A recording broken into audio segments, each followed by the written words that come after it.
Good morning, my dear students. This is class 4th, subject science, chapter number 4 of term 2. Chapter name is soil, and this is lecture number 2 of chapter soil. First of all, we will recall our previous lecture. हमने अपने previous lecture में क्या क्या देखा था, क्या क्या सीखा था, हम वो रिकॉल करेंगे. Formation of soil. Rocks are found on the surface of the earth. They exposed to heat, cold and rain.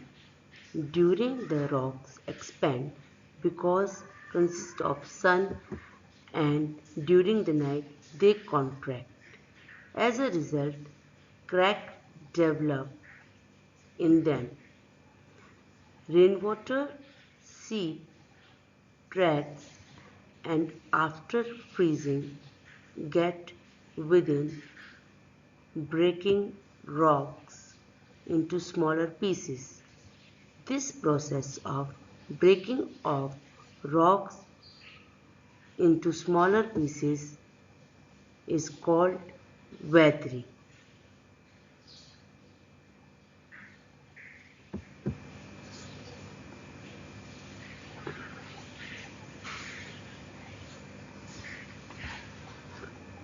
Rocks जो हैं ये अर्थ की सरफेस पर होते हैं. बड़ी बड़ी चट्टानें जो होती हैं ये अर्थ की सरफेस पर होती हैं. जब ये हीट, कोल्ड और रेन, जब ये इनके एक्सपोज्ड होते हैं, मतलब इनमें हीट की वजह से, कोल्ड की वजह से और रेन की वजह से ये इनमें चेंजेस होते हैं. जब दिन होता है तो ये रॉक्स हीट की वजह से, सन की हीट की वजह से एक्सपेंड हो जाती हैं, खुल जाती हैं. ठीक है. और रात के टाइम ये सिकुड़ जाती हैं, क्योंकि रात के टाइम वेदर जो है, रात के टाइम जो हीट है वो कम हो जाती है. इसकी वजह से, एक्सपेंड होने की वजह से और कॉन्ट्रैक्ट होने की, सिकुड़ने और फैलने की वजह से इन रॉक्स में क्रैक आ जाते हैं. और इन क्रैक्स में धीरे धीरे रेन वाटर जमा होने लग जाता है. और ये रेन वाटर की वजह से और वेदर में चेंज की वजह से ये रॉक्स छोटे छोटे पीसेस में टूट जाते हैं. रॉक्स के छोटे छोटे पीसेस में टूटने की इस प्रोसेस को हम वेदरिंग कहते हैं. Flowing water and wind carry these is along with them. These small pieces of rocks hit against each other and change into pebbles, sand and clay. In this way soil is formed. जब इस तरह के changes होने से crack हो जाते हैं और इनमें पानी भर जाता है और ये छोटे छोटे रॉक्स छोटे छोटे पीसेस में टूट जाते हैं. इसके बाद पानी या हवा इन्हें अपने साथ बहाकर या उड़ाकर ले जाती है और ये एक दूसरे से टकराकर छोटे छोटे पेबल्स में, मतलब और छोटे छोटे टुकड़ों में टूट जाते हैं. सैंड में टूट जाते हैं या क्ले में, और बारीक टुकड़ों में टूटते जाते हैं. इस तरह से सॉइल बनती है. Soil, layers of soil. Soil consists mainly three types of layers. They are topsoil, subsoil, bed soil. Soil की 3 लेयर्स होती हैं. एक टॉप सॉइल सबसे ऊपर, फिर उसके बाद सब सॉइल और सबसे लास्ट में bed soil. Types of soil. According to the size of particles, 3 types of soils: sandy soil, loamy soil and clay soil. जो सॉइल होते हैं इनके पार्टिकल्स के अकॉर्डिंगली 3 तरह की सॉइल होती हैं, Sandy soil, Lumi soil and clay soil. One by one हम इनके बारे में पढ़ेंगे। Living things present in soil. In soil, many kinds of animals and insects such as earthworm, rats, rabbits and snakes and mole live in the soil. The body waste of these animals enriches the soil. Apart from these animals, there are countless microorganisms present in the soil.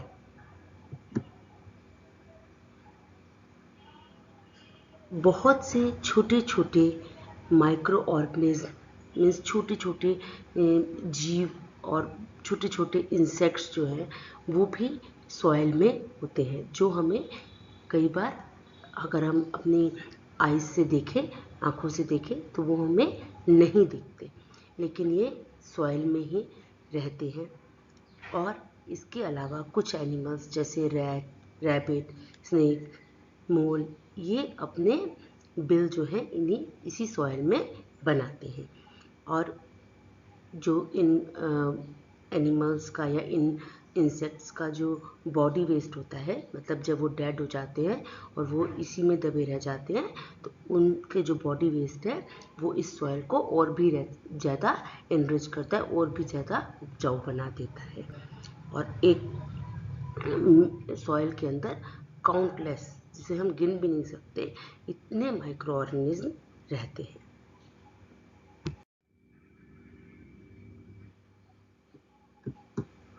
Soil is composed of particles of different sizes. The layer of these particles of soil take thousands of years to form, and thus soil is an important resource which we should conserve. Planting tree, making embankment,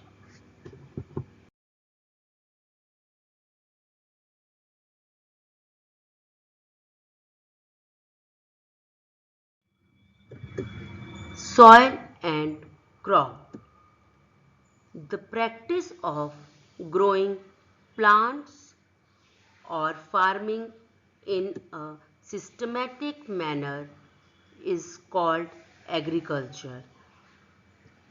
Plants which provide food to us are grown on large areas of land called farms.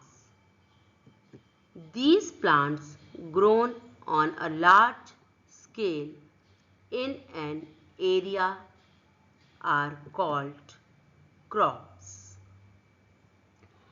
Soil and crop. जब हम एक plants को या farming को, फसलों को बहुत एक सिस्टमेटिक मैनर में उगाते हैं, उसे हम एग्रीकल्चर कहते हैं। जो प्लांट्स हमें फूड देते हैं उसे जब हम बहुत बड़े एरिया में उगाते हैं तो उसे फार्म कहते हैं, खेत कहते हैं। जैसे अगर आप अपने घर में कोई सब्जियां उगाओ या अपने घर के पीछे की तरफ खाली जगह में कोई अगर प्लांट्स लगाओ तो आप उसे फार्म नहीं कहोगे, लेकिन एक बहुत बड़े एरिया में जब सिस्टमेटिक मैनर में आप प्लांट्स लगाते हो तो उसे आप फार्म कहते हो। जब ये प्लांट्स एक बहुत बड़े एरिया में लगाए जाते हैं तो उन प्लांट्स को हम क्रॉप्स बोलते हैं, फसल बोलते हैं। Some common crops grown in India are wheat, paddy, sugarcane, groundnut, lentil, sunflower, fruits and vegetables. India में गेहूँ, धान, गन्ना, मूंगफली, सनफ्लावर और अलग अलग फ्रूट्स और वेजिटेबल्स, ये मेन क्रॉप्स हैं। Cultivation, the preparation and use of land for growing plants or crops is called cultivation. India is a vast country. Here, the climatic conditions such as temperature, humidity, and rainfall vary from one region to another. Cultivation, हम जब planting करते हैं या फसल उगाते हैं तो उसके लिए लैंड को पहले तैयार करते हैं।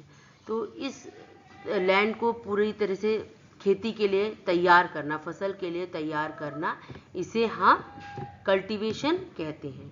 इंडिया एक बहुत बड़ी कंट्री है जहाँ की क्लाइमेट अलग अलग जगह पर अलग अलग होती है, जो कि उस जगह के टेम्परेचर, ह्यूमिडिटी, रेनफॉल मीन्स कैसी बारिश होती है, इस पर डिपेंड करती है। तो हर जगह की क्रॉप्स जो है, हर जगह अलग अलग टाइप की फसल पैदा होती है। The cultivation of crops depend on the following factor: the type of soil, availability of water, climate of the place. किसी भी फसल की जो तैयारी है या जहाँ किस तरह की फसल होगी, ये कुछ फैक्टर्स पर डिपेंड करती है। उस जगह के, वहाँ की मिट्टी कैसी है, पानी की अवेलेबिलिटी कितनी है और वहाँ का, उस जगह का क्लाइमेट कैसा है। The cultivation of crops involves several activities undertaken by farmers over a period of time. These activities or tasks are referred to as agriculture practices. They are preparation of soil, sowing, adding manure or fertilizers, irrigation, protection from weed, harvesting, storage. Cultivation of crops means, जब हम इस cultivation of crops में काफ़ी सारी activities जो कि एक किसान द्वारा एक पीरियड ऑफ टाइम में की जाती हैं, वो इन्वॉल्व होती हैं। मीन्स कल्टीवेशन ऑफ क्रॉप्स में बहुत सी एक्टिविटीज़ शामिल होती हैं और इसी एक्टिविटीज़ को हम एग्रीकल्चर प्रैक्टिसेस कहते हैं। इस एग्रीकल्चर प्रैक्टिसेस में सॉइल को तैयार करना, मिट्टी को तैयार करना खेती के लिए, उसमें स्विंग मतलब बीज बोना, सॉइल में खाद और फर्टिलाइज़र मिलाना, उसकी सिंचाई करना, उसको खरपतवार से बचाना, फसलों को खरपतवार से बचाना, फिर उसके बाद फसल की कटाई करना और फाइनली जो फसल है उसको ठीक से स्टोरेज करना, उसका रख रखाव करना। ये सारी एक्टिविटीज़ कल्टीवेशन ऑफ क्रॉप्स में या एग्रीकल्चर प्रैक्टिस में शामिल की जाती हैं। The farmer prepare soil by plowing it. Plowing is done either by using tractor or with the help of bullocks to make soil soft. Then manure or fertilizers are added to the soil to make it rich in plant nutrients. Manure is prepared by composting animal and plant waste in the field. जब farmer जो cultivation से related जो activities करता है उसमें सबसे पहले जो किसान है वो खेतों को जोतता है ताकि ये जो सॉइल है वो सॉफ्ट हो जाए। ये जो प्लोइंग है, जो खेतों को जोतना है, ये या तो ट्रैक्टर से या बुलॉक से, बैलों से की हेल्प से कर सकते हैं। उसके बाद सॉइल में खाद और फर्टिलाइजर्स मिलाए जाते हैं ताकि जो प्लांट्स उगें उन्हें अच्छे से न्यूट्रिएंट्स, पोषण मिल सके। ये जो मैन्योर है, ये जो खाद है, ये एनिमल कंपोस्ट से या प्लांट के वेस्ट से फील्ड में तैयार किए जाते हैं। Fertilizers are manufactured in factory using chemicals. Fields are watered from rivers, reservoirs, canals, tube wells, etc. by dripping or sprinkler system. Fertilizers जो होते हैं ये फैक्ट्री में केमिकल्स की हेल्प से बनाए जाते हैं। खेतों को पानी दिया जाता है जिसे हम इरिगेशन कहते हैं। ये रिवर्स से, मतलब नदियों से, रिजर्वायर से या नहरों के द्वारा, ट्यूबवेल से, इनकी हेल्प से खेतों को पानी दिया जाता है बाय ड्रिपिंग और स्प्रिंकलर सिस्टम से। Crop must be protected from rats, birds and insects for which pesticides or insecticides are spread on plants. Unwanted plants called weeds are removed from the field using weedicides once the crop ripens. Crops को, मतलब फसलों को चूहों से, bird से और insect से बचाना होता है, जिसके लिए प्लांट्स पर पेस्टिसाइड्स और इंसेक्टिसाइड्स डाला जाता है ताकि फसलों को इन रैट, बर्ड्स और इंसेक्ट से बचाया जा सके। कभी कभी प्लांट्स के साथ कुछ अनवांटेड प्लांट्स भी उगाते हैं जिन्हें हम वीड्स कहते हैं या खरपतवार कहते हैं। इन्हें भी हटाना ज़रूरी है। इनको वीडिसाइड्स, जब एक बार फसल पक जाती है तो इन्हें वीडिसाइड्स के यूज़ से इन खरपतवार को रिमूव किया जाता है। It is harvested. The product is packed in suitable packing.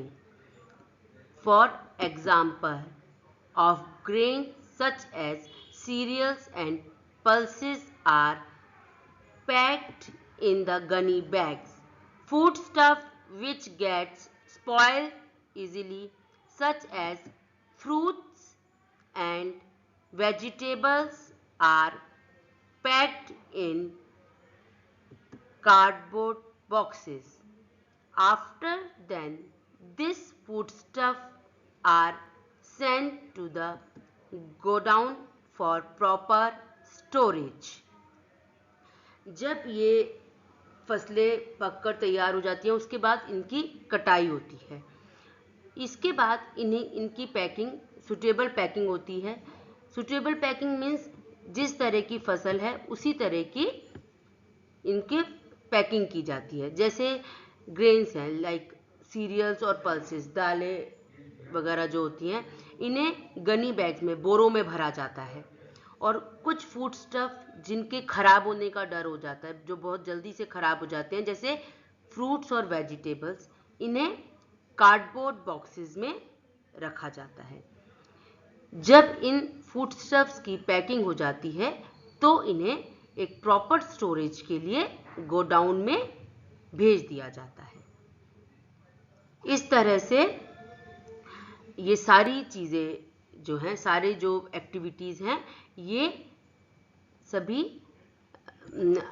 Agriculture में इंक्लूड होती हैं, जिसे हम एग्रीकल्चर प्रैक्टिस बोलते हैं।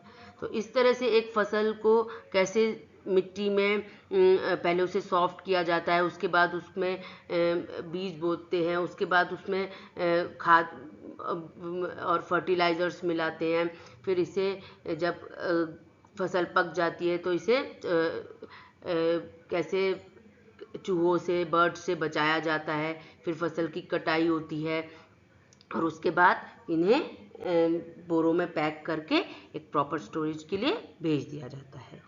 तो ये सभी एग्रीकल्चर प्रैक्टिस में आते हैं।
Now today's homework.